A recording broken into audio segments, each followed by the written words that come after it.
Prisustvo kamera čini se najbolje znaju da iskoriste političari. Dovoljno je samo da u studiju dovedete vlast i opoziciju i šou je zagarantovan. Neki i u vremenskoj prognozi su prisutni. Gospodine Špiriću, vi očigledno se niste oporavili od sinoć skidanja na naglo u emisiji Vremenska prognoza RTRS-a kad ste skidali do pasa goli, pa ovdje vam se priviđaju neke stvari. Što je sramota za Radio televiziju Republike Srpske, prije svega što je sebi dozvola. Pa molim vas, valjanje po krompiru tamo i skidanje do pasa gol je stvarno skandal za okus. Molim vas, gospodine Špiriću, ja neću dopustiti ovdje u emisiji da vi nekoga prozivate da je izdajnikom. Neću to dopustiti. Molim vas, gospodine Špiriću, ja vas uvažavam. Vi ste danas najbolji drug komandanta Crnih Labudova koji obučavaju mudžahedine i slikate se... Ti Labuda crnog imaš u glavi. Da, hvala. To je problem tu. Vi ste njegov najbolji. Vi pričate viceve o Radovanu Karadžiću, ja učestvujem u njegove odbrani. Pričam viceve o svakome. To je sramota. Ja nisam vjerovao Crnim Labudovima koji tebi bildaju mišića, a glavac strada. A to su morbidne bolesne stvari. Pa da, viš to je. Aj, bolje te priča o krompiru malo. To je već. Ajde ovako, ti sjedi u Sokolskom društvu i hotelu Bosna. To tebi smiješno? To su gubili se životi.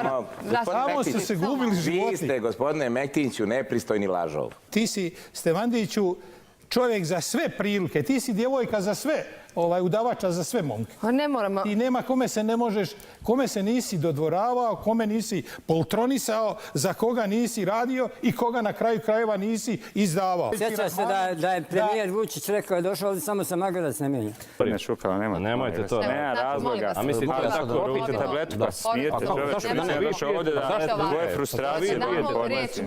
To svi znaju da vi pijete tabletu. Čoveče, Boži, šta ti je? Pregledaj se, šta je s tobom? Pa vi šta radiš? Mladi čovjek, moje si godište, propašćeš tako. Ti si propao već, čoveče, ja nemam potrebe. Ti si propao već, nemoj da mi se lično obraćaš. Dobro, obraćam se ja tebi sad lično. Obraćaš se lično. U srednjem vijeku dvorovi su imali zabavljače, dvorske, lude, klovnove. Ja sad znam koga ima Savez za promjene. Dobro, gospodine Mihajlica, naredna sjednica. Političari su zlo u ovoj državi zato što su kriminalizovani političari. Zato što kad god dođe na vlast, a evo i 10 godina na vlasti, uspostavili su spregu između politike, kriminala i korupcije. Jeste i vi došli na vlast? A? Jeste ti na vlasti? I ja sam na vlasti, ja sam političar i radim jedno pogano nečasno zanimanje. Vi znate kao stari pijetao kukurikati i kukurikati, a koke se razbježale. Znači, ja vas sad fino pozorom. Ma ne, gospodine Mihajlić, ja vama mogu pričati koliko hoćete, ali ja ne želim da pričam o vama. To je suština. Ja ne želim da pričam o vašoj vikendici na Uniji, vašem Mercedesu gdje ste ostali dužni 3000 marka. Ja to neću da o tome pričam. I ovo je novogodišnja emisija, ovo je ozbiljna emisija. Ne možemo tako pričati da je novogodišnja, kako ti opijetao? A vidim ja da ti se tako ponao. Kako ono bi, šta je radio pijetao? Ipak je u ovom pogledu neprevaziđena skupštinska sala. Pogledajmo kako isprovociran raspravom kolege poslanika ostati smiren i odgovoriti mu biranim riječima. Jesi me sramota zato što sjedim s tobom ovdje. Ajde, ne. A slušaj, Mečko Vašovska, nemoj se zajebavati. Molim vas, nemojte koristiti takve izraze u skupštini. Gde se malo uzdrži. Ma daj, nemoj. Imaš pravo da pričaš, prijavi se za repliku i pričaj. Znamo da se personifikacijom naziva pojava da se životinjama daju ljudske osobine. Ovo da se ljudima daju osobine životinja mogli bi da nazovemo parlamentifikacija ili skupštinifikacija. A na što pomislite kada kažu neka stvar? To je već dvosmislenost. Ovaj zaključak o povećanju penzija 3 do 5% bude samo papir i to šupalj papir koji možemo nabiti na neku stvar. To je suština ove priče. Ovo je previše ozbiljna Narodna skupština. Ovo je previše ozbiljna tema. Gospodine Krsmanoviću, pazite na riječnik, molim vas. Mislio sam na prst, nisam mislio ni nešto ružno. Ne znam, svako je mislio na nešto drugo, ali zaobiđite tu formulaciju. Evo, ja sam rekao da se može nabiti na prst. Pa naravno da je mislio na prst. Doduše nije precizirao na koji prst, ali dobro. U tom trenutku sigurno nije mislio na, recimo, austrijskog kancelara.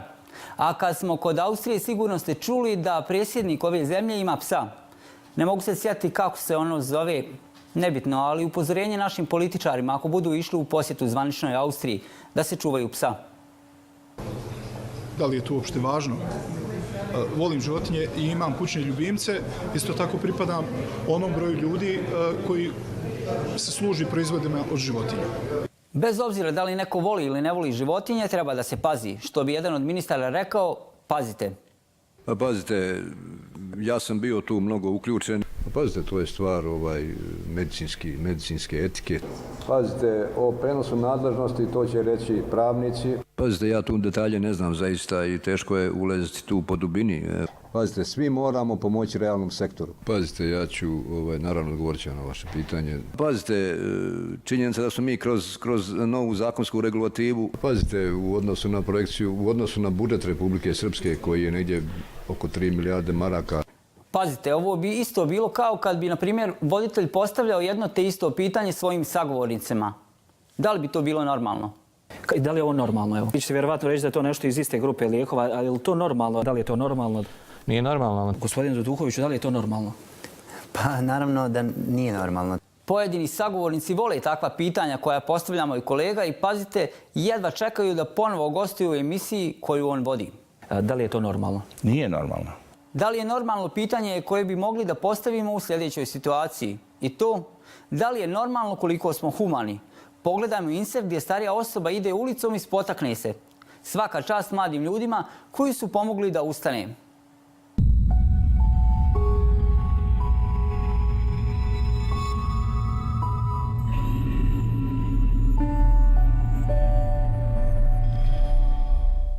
Neko ne bi ni pogledao kad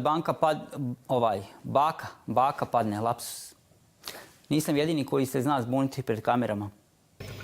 Isplaćivat joj se novčana naknada. Zbog sve svoje nabušitosti i bahatosti. Mali i mikrohidroelektrana trebalo bi jasno da se valorizuju. U svom obrazloženju nije dovoljno da se neće puniti budžet. Ja znam da je to dugogodišnji dug. I da je zadužila Ministarstvo trgovine i turizma da pokrene sve neophodne aktivnosti u cilju reorganizacije funkcije robnih rezervi. To znači da imamo namjeru da podmladimo policiju Republike Srpske. Znate što nisam primijetio ove godine? Ministar Mektić, čini se, nije napravio ni jedan lapsus. Bože, pomozi. Jeste? Pogledajmo onda. Tipični primjer ratnog profitera. Pobjegao sa višemilijonskim kapitalom. Dajte, molim vas, nemojte se zajmati. Radio televizije Republike Srpske inzistira, dakle, a da ne služi, ali ove, evo da kažem tako, srpske provijencije i samo ovaj narod zamojava glupostima. Pa dobro, nije to sad nešto. To su, reklo bi se, lapsuščići. Eto mi sad. A sad pitanje za lektore. Kako se kaže, helikopter ili helihopter? Slažemo se da nam treba helihopter. Ako pogledamo koliko su stari ovi helihopteri koje čak ni ja nisam znala, zašto je problem ako jedan predsjednik države kao u svom svijetu treba sjedne u helikopter ili da ode neđe? Možda je riječ helikopter kroatizam, kao što su klor, kronika, hlor, hronika. Tako je vjerovatno i helikopter, helihopter. Ili je poslanik zaboravila kako se kaže. Nećemo da govorimo koliko nam je potreban helikopter što se tiče uopšte ovakvih slučajeva. Evo ja kao građan imam prilike da čujem i vidim šta se sve uradilo s tim helikopterima. Pa molim vas, zamislite da, na primjer, predsjednik Skupštine zaboravi koju tačku ima na dnevnom redu. Nemoguće.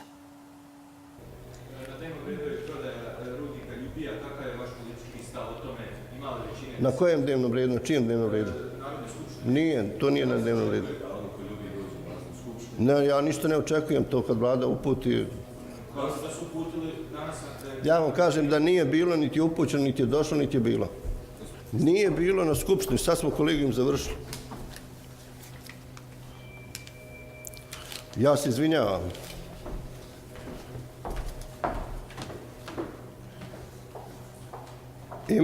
Ima, izvinjavam se, zaista, ima i stavljeno je prijedlog odluke o davanju saglasnosti na odluku Vlade Republike Srpske o prodaji 64,99 asocijacija. Dakle, ima zahtjev. Pa dešava se. I koliko je tih tačaka, ko će to sve da popamti? Inače, ako predsjednik pogriješi, tu je podpredsjednik, iako se i on zna zbuniti. Molim vas, prijemite se za glasanje. Povreda Poslovnika, član 162. 162.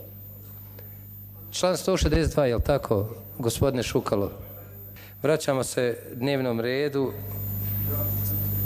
Po Poslovniku predsjednika. Čekaj, gdje? Samo malo. Čekaj, polako, gdje je mikrofon, šta je? Gdje je?